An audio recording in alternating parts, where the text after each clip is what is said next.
एक सवाल और था कि कुछ लोग सवाल करते हैं, इल्म नहीं है इसलिए पूछते हैं। हमारा काम है कि उनको अच्छे तरीके से समझाए और अच्छे तरीके से बात पहुंचाई जाए तो लोग मानते हैं। अल्लाह के रसूल सल्लल्लाहु अलैहि वसल्लम ने 11 शादियां क्यों की? आपकी 11 वाइफ्स थी। मोहम्मद रसूलुल्लाह सल्लल्लाहु अलैहि वसल्लम की 11 बीवियां थी, तो आपने इतनी शादियां क्यों की? लोग सवाल करते हैं, स्पेशली गैर मुस्लिम। बहुत सारे मुसलमानों को भी नहीं मालूम है, अफसोस की बात है। तो सबसे पहला पॉइंट नंबर 1, अरब और उसके आसपास के इलाके, इवन यूरोप, अमेरिका, जो अमेरिका तो नहीं था उस जमाने में, यूरोप का ऊपरी हिस्सा, रोमन एम्पायर वगैरह, 15 शादियां 20 शादियां ये कॉमन था, ये एकदम आम बात थी। लेकिन अल्लाह के रसूल सब ने जो निकाह किए उसके पीछे हिकमतें थी। आपने हज़रत खदीजा से शादी की जो कि एक उम्र में उनसे बड़ी थी, ताकि लोगों को एक एग्जाम्पल मिले कि बड़ी उम्र वाली औरत से भी निकाह किया जा सकता है। आपने जो पहली शादी की, अल्लाह के रसूल सल्लल्लाहु अलैहि वसल्लम की उम्र 25 साल और हज़रत खदीजा जिनसे निकाह किया उनकी उम्र 40 साल, 15 साल अपने से बड़ी से निकाह किया।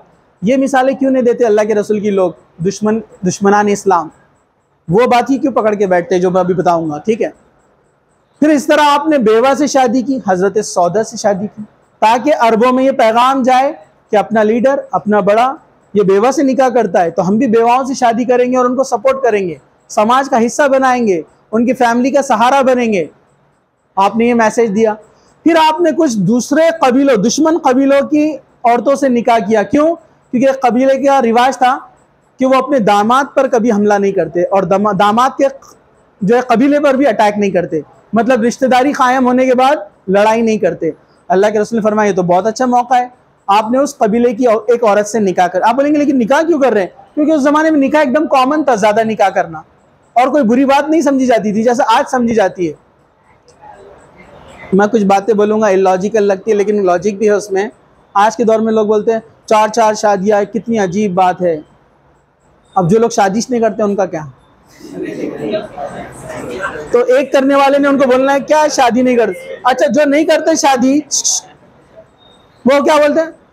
ये हमारी पर्सनल लाइफ है, हमारा पर्सनल चीज पे क्वेश्चन नहीं उठाना। कैसी अजीब बात है। और अमेरिका में तो कुछ ऐसे अजीब वाकयात है, एक औरत 2 मर्दों के साथ रहती है, ऐसा है वहां पर, और अलाउड भी करती है गवर्नमेंट।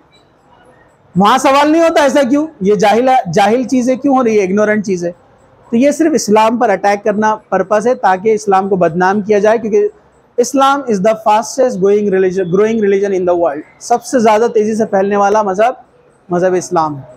बस उसको रोकने के लिए कोशिश है, फिर माहौल ख़राब करने के लिए, कुर्सी पाने के लिए, इलेक्शंस के लिए, तमाम चीज़ें ये इसलिए की जाती है ताकि मुसलमानों को भड़काओ, कुछ तो भी इशू निकालो। आपने इसलिए निकाह किए, ये एक रीज़न थी कि कबीले आपस में लड़ते नहीं थे, आपने निकाह किया तो कबीलों में दोस्ती हो गई, इस्लाम में दाखिल हो गए, फ़ायदा हुआ, अच्छाइयाँ फैली, बुराइयाँ रुकी। सिर्फ हज़रत आयशा से आपने निकाह किया जो कि कुंवारी थी, बाकी तमाम तलाक़शुदा, बेवा, 2 बार तलाक़शुदा, 2 बार बेवा और उम्र रसीदा, उम्र में बड़ी, सिर्फ हज़रत आयशा थी जो कुंवारी थी जिससे आपने निकाह किया।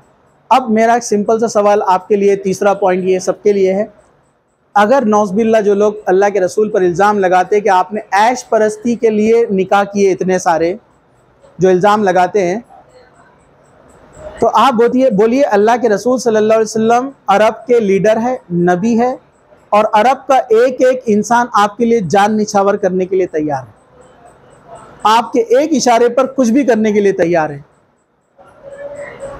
अगर वो रसूल कहते कि तुम्हारी लड़कियों से मेरे निकाह करा दो, जितने चाहे उतने नौजवान खूबसूरत, तो क्या सहाबा अपनी बेटियां नहीं देते थे?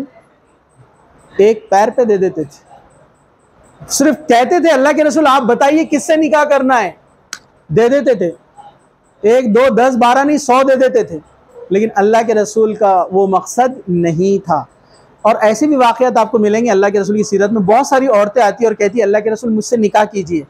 अल्लाह के रसूल फरमाते कि मैं अभी निकाह की ख्वाहिश अभी नहीं रखता, अभी मुझे निकाह नहीं करना है, आप ऐसा कह के उनको लौटा दे। ऐसे कई वाक़यात है, औरतें आपके पास आती है और कहती है हम अपने आप को निकाह में आपके देना चाहते हैं। अभी पर्दे के मामलात नहीं आए थे तब की बात। अल्लाह के रसूल ने नहीं कहा, आपने उन्हीं से निकाह किया जिनसे निकाह करने से विजडम यानी हिकमत के तौर पर कुछ ना कुछ कम्युनिटी को फ़ायदा हो रहा था, लोगों में अच्छाइयाँ फैल रही थी, कि बेवा से निकाह करो, तलाकशुदा से करो, ऐसे कबीले से निकाह करो कि निकाह करने के बाद दोनों कबीलों में 100 साल की दुश्मनी थी वो दोस्ती में बदल गई, इसलिए आपने ये निकाह किए। वरना आपको सिर्फ जो नौज़बिल्ला इल्ज़ाम लगाते हैं ख्वाहिशात के लिए आपने की। आप तो अरब की सब 11 की 11 खूबसूरत औरतों से कर सकते थे निकाह, 11 की 11 कुंवारी औरतों से आप निकाह कर सकते थे, लेकिन आपने किया नहीं। इससे पता चलता है ये इल्ज़ाम जो लगाया जाता है ये बेबुनियाद है, इस्लाम को बदनाम करने के लिए, इसके भी पीछे कोई लॉजिक नहीं है। तो ये अच्छे से लोगों के सामने ये बात पेश की जाए। दूसरा ये, इजाज़त तो 4 की है, 11 क्यों की? तो अल्लाह के रसूल ने पहले 11 शादियाँ कर ली थी, अहकामात बाद में आए 4 के कि आप 4 से ज़्यादा नहीं कर सकते। लेकिन ये भी हुक्म दिया गया था जिनका पहले हो चुके हैं 4 से ज़्यादा वो उनको बाकी रखे, उनको तलाक ना दे। तो इसलिए अल्लाह के रसूल ने 11 निकाह जो आपके किए थे वो कुरान के ख़िलाफ़ नहीं है, बल्कि पहले हुक्म नाजिल होने से पहले की बात है ये। तो ये मुख्तसर सा मैंने आपको बता दिया कि 11 निकाह अल्लाह के रसूल सल्लल्लाहु अलैहि वसल्लम ने क्यों किए, उसकी हिकमत क्या थी, समाज और सोसाइटी को उसके क्या बेनिफिट्स मिले, आपकी ख्वाहिशात इसके पीछे कोई मकसद नहीं थी। तो ये मुमकिन है कि बात आपके समझ में आ गई होगी।